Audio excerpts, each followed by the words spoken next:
boys and girls. I am going to start reading a book to you. It is called The Unicorn in the Barn by Jacqueline Ogburn. This is what the title page looks like. I know you really probably can't see it. I'll get up a little closer.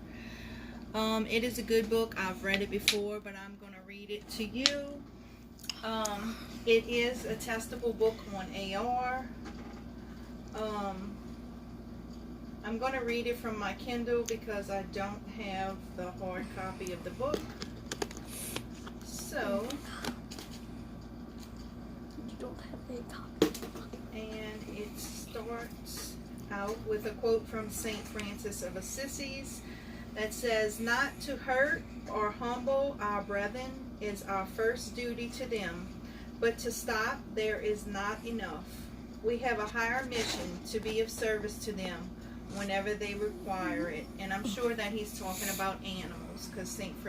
Francis of Assisi loved animals. They have a little map of what's called Harper's Woods, which is where, I know you can't see it, but I'm just explaining what's going on. This is where most of the story takes place, in Harper's Woods. So, Chapter 1. My dad always told me, never surprise someone that's swinging a hammer. Something is liable to get smashed. Still, when I first saw Allegra Brankowski, I couldn't help myself. She was slapping a no trespassing sign up against a tree. My tree. The one with the tree house in it. "Hey, stop that," I shouted. She was raising the hammer to drive in the nail, and sure enough, that hammer went flying back over her shoulder and nearly clipped me on my arm. She whirled around and glared at me. "You shouldn't sneak up on people like that. It's rude." It's not like I had done a commando crawl through the bushes for the sole purpose of sneaking up on her. I had just walked down the path like always. Not my fault I couldn't see her until I got to the top of the ridge.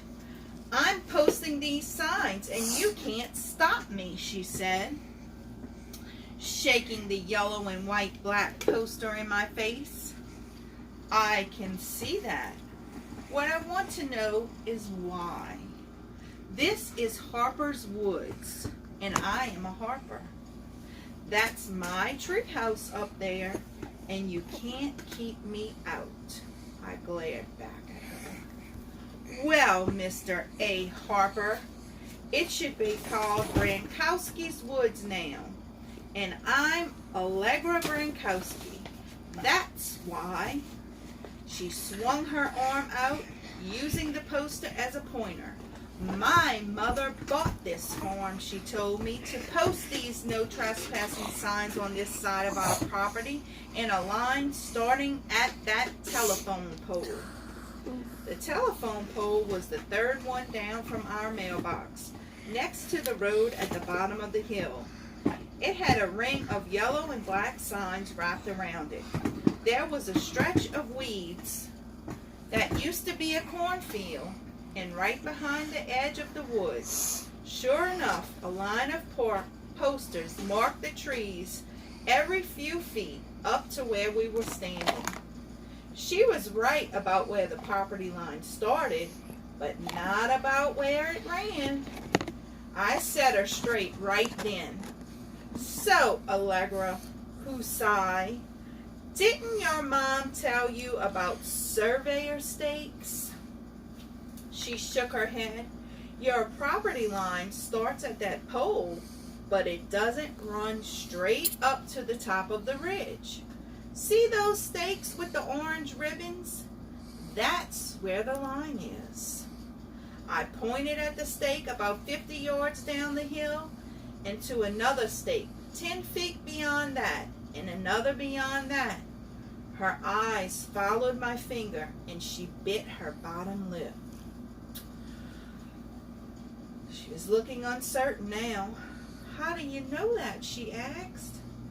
"I helped the surveyor set them out. We had to sell the farmhouse, but my dad promised we'd keep the top of this hill. Bobby Knapp did the surveying. You can ask him. I picked up the hammer and handed it back to her. If anybody is trespassing here, it is you. Oh, she said, taking the hammer and poking it through a loop on the leg of her carpenter jeans. It was the first time I'd ever saw a girl do that. Actually use those loops for what you're supposed to. She looked back at the line of stakes and then picked up her backpack and stuffed the poster back inside. Fine, she said. I'll ask my mom about the stakes. Yeah, well, you should check things out before you go hammering on other people's trees. I crossed my arms and I waited. Whatever, she said, shrugging her backpack across her shoulder. She stomped off down the hill towards the big white farmhouse that used to be my grandmother's. I grabbed onto the board nailed about 4 feet up the trunk and scrambled into my treehouse. It's not much to look at, but it's been my favorite place since I was 6. It's a small wooden square stuck to the side of the tree, just big enough for me to stretch out in. I built up the sides to about 3 feet high, and I have a tarp in it to keep the rain off my stuff. The boards are this nice silvery gray color now. The best thing is, it's on this ridge, so you can see real well all around. It's the perfect place to watch everything. I can even see where the little creeks run to the north. When the wind is still, I can hear the water. Down to the west is my house, a brick ranch. It's pretty close to the road, but it still has a nice stand of trees curving around it, like the woods are holding the house in its arms. My dad built it when he married my mom. On the side of the rise, further back in the woods, sits the farmhouse with a wraparound porch and a bunch of outbuildings. My many times great-granddaddy, Cletus Harper, built the front porch, just 2 little rooms and a fireplace, near about 200 years ago. Harpers have been adding on to it ever since. I peered over the side to watch Allegra trudge down the path, out of the woods, into the backyard of the farmhouse. When Grandma was living there, I must have walked that path at least 4 or 5 times a day. I hadn't been down in it in months, not since Grandma had to move into the nursing home and we had to sell the farmhouse. The girl disappeared around the back corner of the house. I heard the screen door slam, so I guessed she went inside. After a few minutes, I figured she wasn't coming back, so I stretched out on the boards.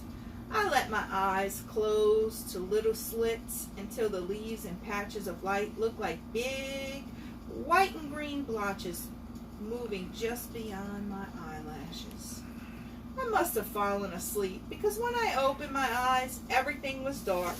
The half moon gave enough light to see some of the branches.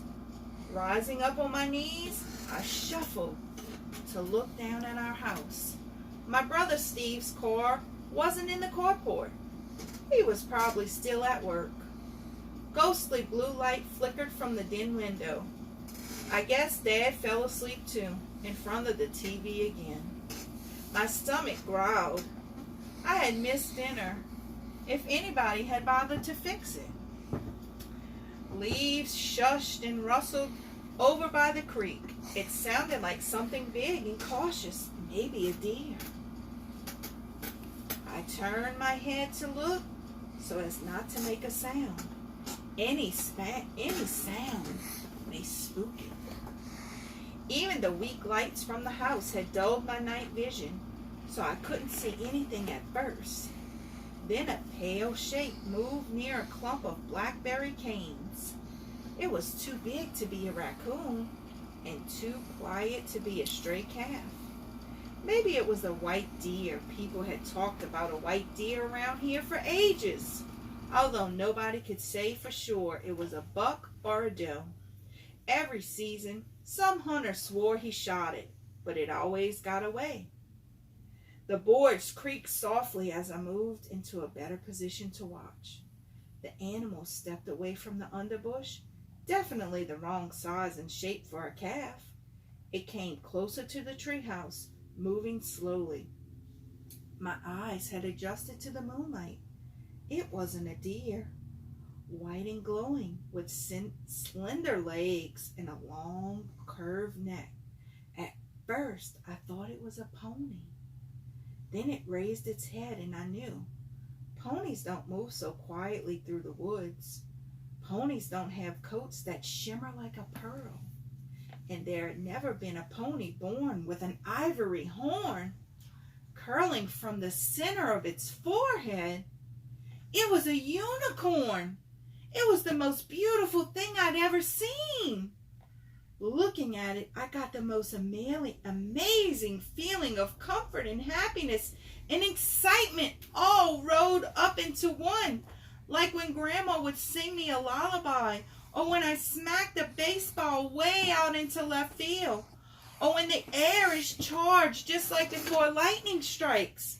I had never seen something so amazing. I could have sat there looking at it all night. Then I noticed a strange smell, like roses and pine and new-turned dirt. The unicorn picked its way carefully around the trees with a funny gait. 2 steps and a hop. Its head drooped, and after each hop, it huffed. A sound almost like a snort. As it moved down the ridge, I realized that it was lame. The unicorn stumbled, and I sucked in my breath, but it didn't fall. It reached the bottom of the hill. I wanted to help, but wild things are dangerous, especially when they're hurt. And what could be wilder than a unicorn? Something so beautiful should be perfect. It shouldn't be hurting. I couldn't just watch it suffer. I started to climb down when it nickered a long, low call. A light flickered on in the farmhouse. Then the black porch light came on too. A tall lady walked out of the house and stopped in the yard. She beckoned to the unicorn, then pulled open the barn door and stood to one side. The unicorn stopped, caught in the light from the barn, glowing like the moon. I thought it might bolt. It stared at the lady for a long moment before dropping its head and limping through the door. Once it was safely inside, the lady slid the door shut. Wow, guys, that was the end of chapter 1. A magical unicorn. Can you imagine? I think this story's going to be really good. Guess you'll have to tune in later to see what happens in chapter 2. All right, guys, I'll see you later. Bye.